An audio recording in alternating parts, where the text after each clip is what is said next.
పూర్ణిమ ద్వారా నిజం తెలుసుకొని ఆనంది ఆదిత్య కోసం వెళ్ళిన సునందకి ఊహించని షాక్ ఇచ్చిన ఆదిత్య అసలు ఇదంతా ఎలా జరగబోతుందనేది ఈ వీడియోలో తెలుసుకుందాం. చివరి వరకు స్కిప్ చేయకుండా చూసేయండి. వీడియో నచ్చితే తప్పకుండా లైక్ చేయండి. సునంద ఆనందిని ఇంట్లోకి రావడానికి వీల్లేదని, ఆనంది కావాలని ఇదంతా చేసిందని, ఇక ఆనందిని ఇంట్లోకి రావద్దని చెప్తుంది. అప్పుడే ఇక ఆదిత్య ఆనంది లేకపోతే నేను ఇంట్లోకి రాను అని చెప్పడంతో ఆనంది ఇంట్లోకి అడుగు పెడితే నేను ఇంట్లో నుంచి వెళ్ళిపోతాను అని చెప్పడంతో సునంద అప్పుడే ఇక శశికాంత్ అయితే ఏంటి సునంద నీకు ఏమన్నా పిచ్చి పట్టిందా? ముందు నా మాట విన్నట్టే విన్నావు కదా, మళ్ళీ ఏమైంది నీకు? ఎందుకు ఇలా మాట్లాడుతున్నావు? ఆనంది చేసిన సహాయాన్ని మర్చిపోయావా అని అడుగుతూ ఉంటే మర్చిపోయాను. ఆనంది మన ఇంటిని నాశనం చేయడానికి వచ్చింది తప్ప తను మన ఇంటి పరువు నిలబెట్టడానికి కాదు. తను కావాలని ఇదంతా చేసిందని సునంద మాట్లాడుతూ ఉంటుంది. అప్పుడే ఇక సునంద అలా మాట్లాడిన తర్వాత అప్పుడే ఇక శశికాంత్ అయితే సునంద ఇలా బంధాలని దూరం చేసుకోకు, ఆదిత్యకి ఆనంద్ అంటే ప్రాణం, వాళ్ళిద్దరు కొత్త జీవితాన్ని మొదలు పెట్టాలనుకుంటున్నారు, ఎందుకు ఇలా చేస్తున్నావు అని అడుగుతూ ఉంటే నన్ను ఎవ్వరూ కూడా కన్విన్స్ చేయడానికి చూడకండి. ఒకవేళ మీ అందరికీ ఆనంది లోపలికి రావడమే కావాలంటే నేనే ఇంట్లో నుంచి కట్టు బట్టలతో వెళ్ళిపోతాను అని సునంద చెప్పడంతో అప్పుడే ఇక ఆదిత్య వద్దమ్మా, నువ్వు వెళ్ళొద్దు, నువ్వు వెళ్తే ఇంట్లో నుంచి మహాలక్ష్మి వెళ్ళిపోతుంది, వద్దమ్మా, నువ్వే ఈ ఇంటికి అసలు సిసలైన మహాలక్ష్మివి, నువ్వు ఇంట్లో నుంచి వెళ్ళిపోతే ఇక ఇల్లులా ఉండదు, అందుకని నేనే ఒక నిర్ణయానికి వచ్చాను అని అంటూ ఉంటాడు ఆదిత్య. అప్పుడే శశికాంత్, రే ఆదిత్య, నువ్వు మళ్ళీ ఆనందిని దూరం చేసుకుంటే మీ ఇద్దరు ఒకటి కావలేరా, ఆనందిని దూరం చేసుకోవద్దు అని శశికాంత్ అంటూ ఉంటాడు. అప్పుడే చైతు కూడా అవునన్నయ్య, వదిన్ని దూరం చేసుకోకు అని చైతు కూడా చెప్పడంతో అప్పుడే ఆదిత్య ఆనందిని దూరం చేసుకుంటానని నేను చెప్పలేదు కదా, ఆనందిని దూరం చేసుకోను, నేనే ఇంటికి దూరం అయిపోతాను, అమ్మ కట్టుబట్టలతో వెళ్ళిపోతానంది కదా, నేనే ఇంట్లో నుంచి కట్టుబట్టలతో నా భార్యని తీసుకుని వెళ్ళిపోతానని తను ఒంటి మీద ఉన్న బంగారం, సెల్ ఫోను, చెప్పులు అన్నీ కూడా వదిలేసి ఆనందిని తీసుకొని ఇంట్లో నుంచి వెళ్ళిపోతాడు ఆదిత్య. ఇక ఆదిత్య అలా వెళ్ళిపోవడం చూసి సునంద ఏం మాట్లాడలేక షాక్ అయిపోయి ఉండిపోతుంది. అప్పుడే ఇక అది చూసి శశికాంత్ అయితే సునంద, నీకు ఇప్పుడు హ్యాపీగానే ఉంది కదా, వెళ్ళు, నీ పంతమే నెగ్గింది, నువ్వే గెలిచావు, ఆనంది ఆదిత్య ఇక ఎప్పటికీ కూడా ఇంటికి రారు, కొడుకు సంతోషం కోసం పరువు ప్రతిష్టలు అని చెప్పావు కదా, ఇప్పుడు ఏమైంది? ఆ కొడుకే నీకు దూరం అయిపోయాడు, అయినా నువ్వు గెలిచావు, ఆనంది ఇంట్లోకి రాలేదు కదా, నువ్వు ఇప్పుడు సంతోషంగా ఉండు అని చెప్పి శశికాంత్ కూడా అసహించుకొని సునందని వెళ్ళిపోతాడు. తరువాత ఇక అంటూ ఉంటాడు చైతు కూడా, అన్నయ్య లేని ఇంట్లో నేను కూడా ఉండలేనమ్మా, నేను కూడా వెళ్ళిపోతున్నాను అని చెప్తూ ఉంటాడు చైతు. అంతలో జీవన, ఏంటి చైతు, నువ్వు వెళ్ళిపోతే నేనిక్కడే ఉండాలి, ఎక్కడికి వెళ్ళొద్దు, నువ్వు కూడా వెళ్ళిపోతే అత్తయ్య గారు ఏమైపోతారు, నువ్వు పద లోపలికి అని చైతుని లోపలికి తీసుకువెళ్తుంది. అప్పుడే ఇక సునంద ఒక్కసారే షాక్ అయిపోయి అలా కూర్చుండిపోతుంది. అది అమ్మని వదిలేసి ఆ ఆనంది కోసం వెళ్ళిపోయావా నువ్వు అని అంటూ చాలా బాధపడుతూ ఉంటుంది. అప్పుడు ఇక ఆదిత్య ఆనంది ఇద్దరు కూడా గుడికైతే వెళ్తారు. వెళ్ళిన తర్వాత అప్పుడే ఇక ఆదిత్యకి అక్కడే ఉన్న కొబ్బరి చిప్పది పెంక అయితే గుచ్చుకుంటుంది కాళ్ళలో. అప్పుడు తను చాలా బాధపడుతూ ఉంటే ఇదంతా నా వల్లే కదా జరుగుతుంది, నా గురించే కదా మీరు ఇల్లు వదిలి వచ్చేశారు, ఇదంతా నా వల్లే జరిగింది అంటూ బాధపడుతూ ఉంటుంది ఆనంది.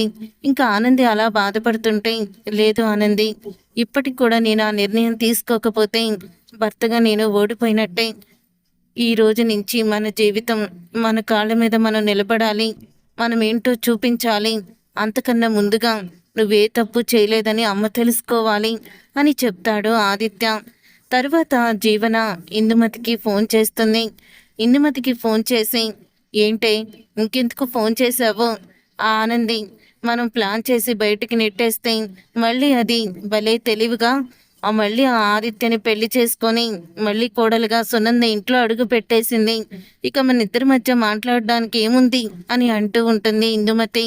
అప్పుడే ఇంకా జీవన, లేదు పెద్దమ్మ, నేను అంత ఈజీగా ఆనందిని లోపలికి ఎందుకు రానిస్తాను అని జీవన అనడంతో, అవునా, ఆనంది లోపలికి రాలేదా? తను మరి ఇప్పుడు ఎక్కడికి వెళ్ళింది? ఆదిత్య తన మెడలో తాళి కట్టాడు కదా, ఆనందిని తీసుకొని ఇంటికి కూడా బయలుదేరారు అని చెప్తూ ఉంటుంది ఇందుమతి. ఇక ఇందుమతి అలా చెప్పడంతో ఆ మాట విని జీవన, అవును, నువ్వు చూసిన వరకు అది కరెక్టే. ఇంటికి వచ్చాక మా మావయ్య గారు మా అత్తయ్య గారిని కన్విన్స్ చేయడానికి చూశారు. ఎలాగైనా సరే మా అత్తయ్య గారిని ఒప్పించి ఆనందిని లోపలికి రప్పించాలని చూశారు. కానీ నా తెలివితేటలు ఉపయోగించి మా అత్తయ్య గారికి మళ్ళీ లేనిపోని చాడీలు చెప్పి ఆనంది మీద మనసు విరిగిపోయేలా చేసి మళ్ళీ ఇంట్లోకి రానివ్వకుండా చేశాను అని అంటూ ఉంటుంది జీవన. ఏంటి జీవన, నువ్వు చెప్పేది నిజమేనా అని అనంగాల్ని, అవును, మరి ఇప్పుడు ఆదిత్య ఊరుకున్నాడా అని అంటూ ఉంటే, ఆదిత్య అసలు ఎక్కడున్నాడు ఇప్పుడు? ఆదిత్య కూడా ఆనందితో పాటు బయటికి వెళ్ళిపోయాడు అని చెప్పడంతో ఇక ఆ మాట విని ఒక్కసారి షాక్ అయిపోతూ ఉంటుంది ఇందుమతి. ఏంటి, మీ అత్తగారి మాట కాదని ఆదిత్య ఇంట్లో నుంచి వెళ్ళిపోయాడా అని అడుగుతూ ఉంటుంది ఇందుమతి షాక్ అయిపోతూ. ఇంతలో అక్కడికి సూర్య, జ్యోతి అయితే వస్తారు. ఇందుమతి మాటలు విని అప్పుడే ఇక ఇందుమతి మాటలు విని అంటూ ఉంటారు, ఏంటి, ఆదిత్య ఇంట్లో నుంచి వెళ్ళిపోవడం ఏంటి అని సూర్య అడగడంతో, అది ఆనందిని ఇంట్లోకి రావద్దని సునంద గారు చెప్పడంతో ఆదిత్య ఆనందిని తీసుకొని ఎక్కడికో వెళ్ళిపోయాడంట అని చెప్తూ ఉంటుంది. అలా చెప్పడంతో అప్పుడే ఇక వెంటనే జ్యోతి ఫోన్ తీసుకొని జీవనతో మాట్లాడుతుంది. అసలు ఏం జరిగింది అని అడుగుతూ ఉంటే ఇక జీవన జరిగిందంతా కూడా చెప్తుంది. అయినా సునంద గారికి ఇంత జరిగినా కూడా ఆవిడ ఆనందిని ఇంకా తప్పుపడుతుందా? ఈరోజు ఆ ఊర్వశి నిజ స్వరూపాన్ని బయటపెట్టి వాళ్ళ ఇంటి పరువుని నిలబెట్టిన ఆ ఆనందిని ఇంకా కోడలుగా ఒప్పుకోకపోవడం ఏంటి అని అంటూ ఉంటుంది జ్యోతి. ఆనంది మామూలుగానే డ్రామాలాడి వచ్చింది, అంతే తప్ప తనైతే సాధించలేదు అని జీవన అనడంతో, నోర్మి, ఆనంది గురించి నీకు తెలీదా? చిన్నప్పటి నుంచి తనతోనే కదా పెరిగావు అని చెప్తూ ఉంటుంది జ్యోతి. ఇక చెప్పేసి ఫోన్ పెట్టేస్తుంది.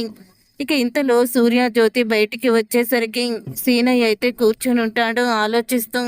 అప్పుడే సీనయ్య దగ్గరికి వెళ్ళి ఇక సూర్య అంటూ ఉంటాడు, ఇక సీనయ్య దగ్గరికి వెళ్ళి ఇలా చెప్తూ ఉంటాడు, చూడు, ఆనంది ఆదిత్య ఒకటైపోయారు సీనయ్య అని సూర్యబాబు చెప్పడంతో ఇక సీనయ్య అయితే ఎంతో ఆనందపడుతూ, ఏంటి సార్ మీరు చెప్పేది అని అంటూ ఉంటే, అవును సీనయ్య, ఆనంది ఆదిత్య ఒక్కటైపోయారు.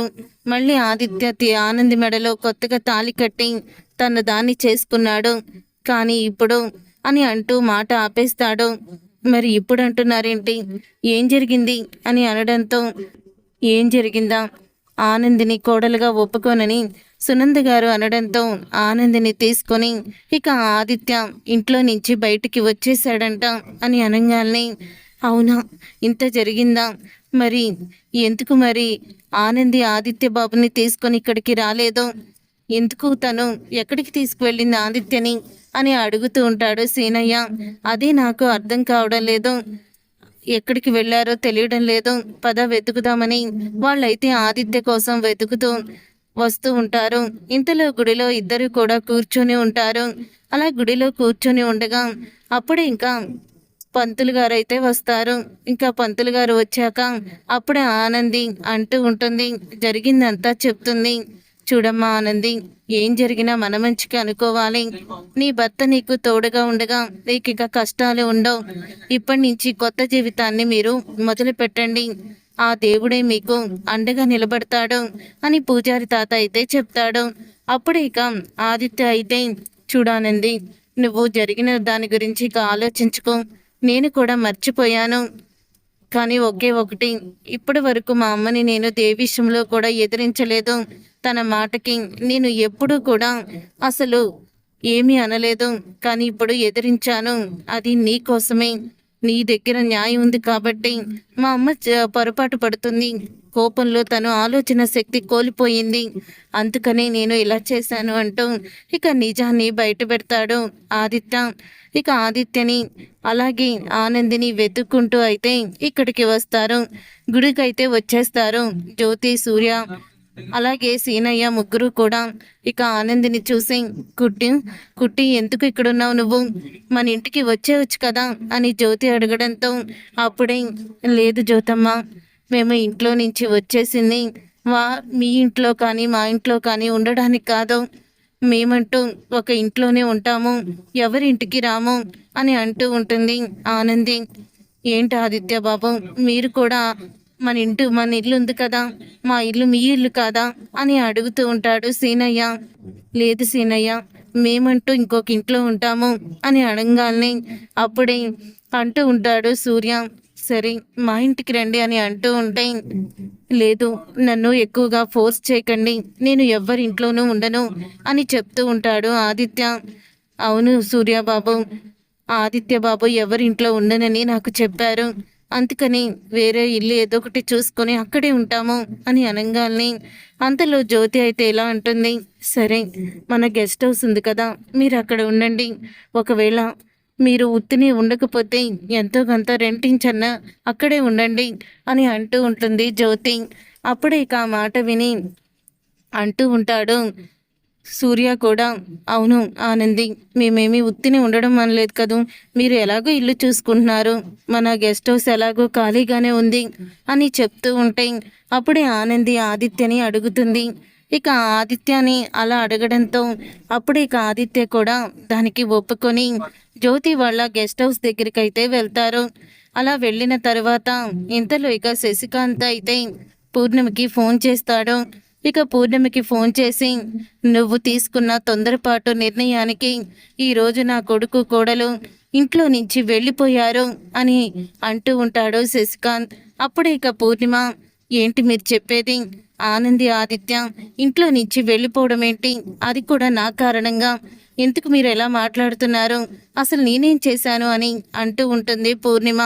ఆ రోజు నువ్వు శ్రీధర్కి చైత్రకి నువ్వు తొందరపడి పెళ్లి చేయకపోతే ఈరోజు ఈ పరిస్థితి వచ్చేది కాదు.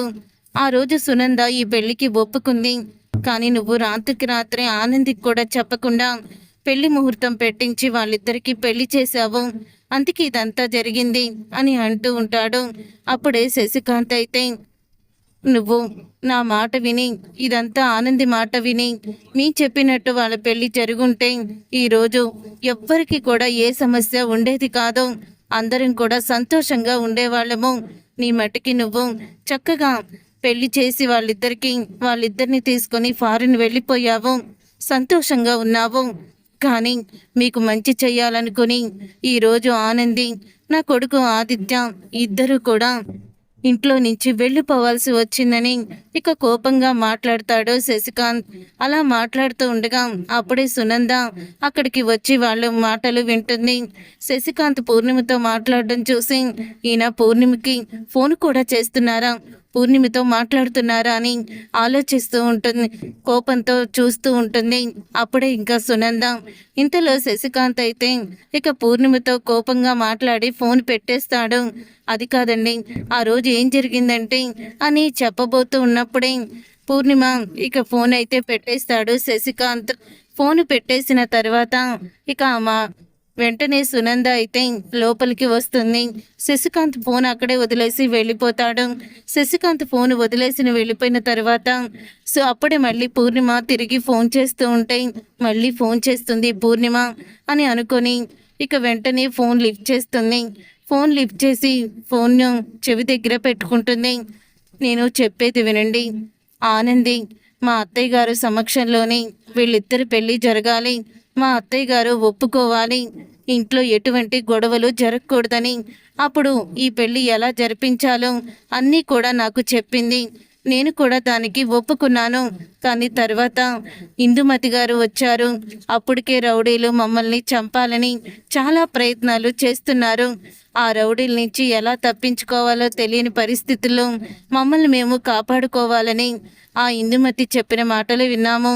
ఇందుమతి ఇలాగ నువ్వు నీ కూతురికి అలాగే నా మనవడికి ఇద్దరికి కూడా పెళ్లి చేసేయి, లేకపోతే మిమ్మల్ని ఏ క్షణంలో రౌడీలు ఏం చేస్తారో తెలియదు కదా, ఈ పెళ్లి జరిగిపోతే మీరు ఫారెన్ వెళ్ళిపోవచ్చని, పెళ్లి చేసేమని ఆనందికి కూడా చెప్పొద్దని ఇందుమతియే రెచ్చగొట్టింది.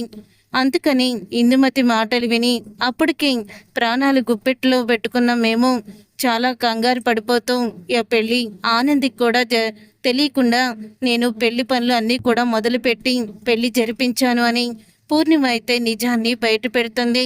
అసలు ఆ రోజు పెళ్లి జరుగుతుందని ఆనందికి అసలు కూడా తెలీదు. అసలు ఇది మీడియాలో ఎలా వచ్చిందో కూడా తెలీదు అని చెప్పడంతో ఆ మాట విని ఒక్కసారి షాక్ అయిపోతూ ఉంటుంది సునంద. అంటే ఆ రోజు పెళ్లి జరుగుతున్నట్టు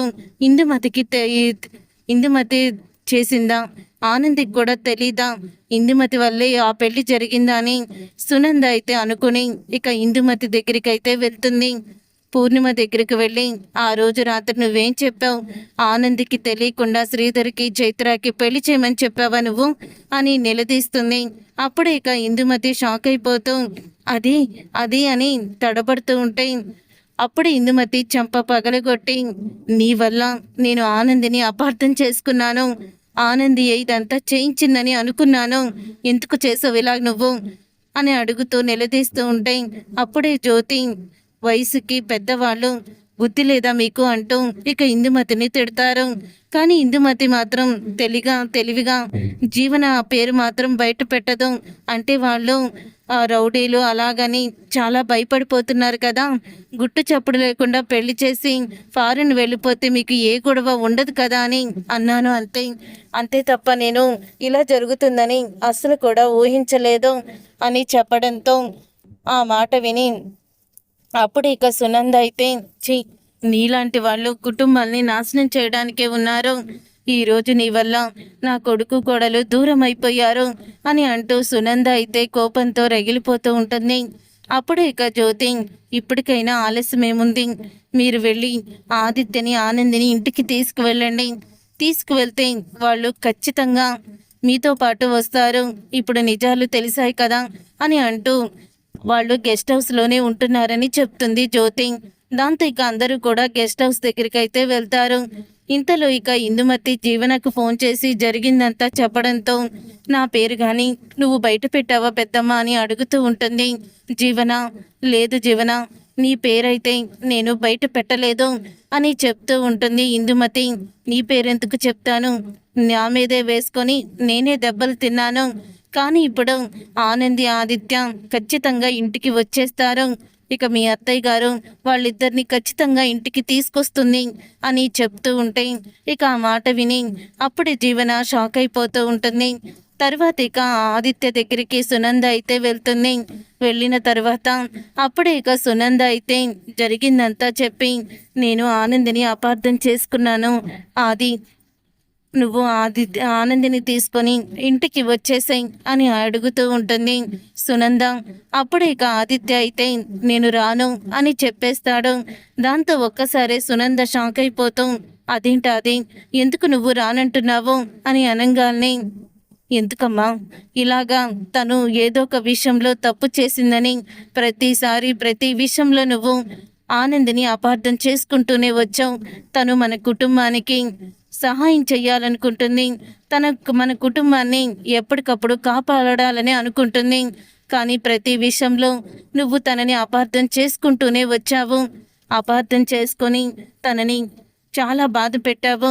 ఇప్పుడు నిజం తెలిసింది కాబట్టి ఆనంది తప్పు చేయలేదని తెలిసింది, కానీ నిజం తెలియకపోతే ఆనందిని నువ్వు ద్వేషిస్తూనే దానివి కదా, అందుకని ఇలాంటి పొరపాట్లు మళ్ళీ మళ్ళీ జరగకూడదు, ఇంకోసారి ఇలాంటి విషయంలో ఏదైనా తప్పు జరిగి మళ్ళీ నువ్వు ఆనందిని తప్పు పట్టొచ్చు, అందుకని మేము ఇంటికి తిరిగి రాము, నా భార్యతో కలిసి నేను ఇక్కడే అందరికీ దూరంగానే ఉంటాము.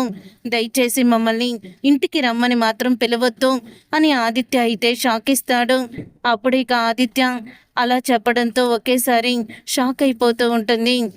ఆనంది నువ్వన్నా చెప్పు అని అనంగాల్ని అప్పుడే ఇంకా అడుగుతూ ఉంటుంది. ఆనంది కూడా అలాగే చెప్తుంది. ఆయన మాటే నా మాట మేడం అని అనంగాల్ని ఒక్కసారి అప్పుడే ఇక సునంద అయితే చాలా బాధపడుతూ ఉంటుంది. చూసారుగా ఫ్రెండ్స్, రాబోయే కథలో ఖచ్చితంగా ఇలాగే జరగబోతుంది. ఆదిత్య అయితే సునందికి ఈ విధంగా షాక్ ఇవ్వబోతున్నాడు. మరి ఇదంతా మీకు నచ్చిందా? నచ్చితే తప్పకుండా వీడియోని లైక్ చేసి అలాగే మా ఛానల్ని సబ్స్క్రైబ్ చేసుకొని పక్కనే ఉన్న గంట సింబల్పై ఆల్ అని క్లిక్ చేయండి.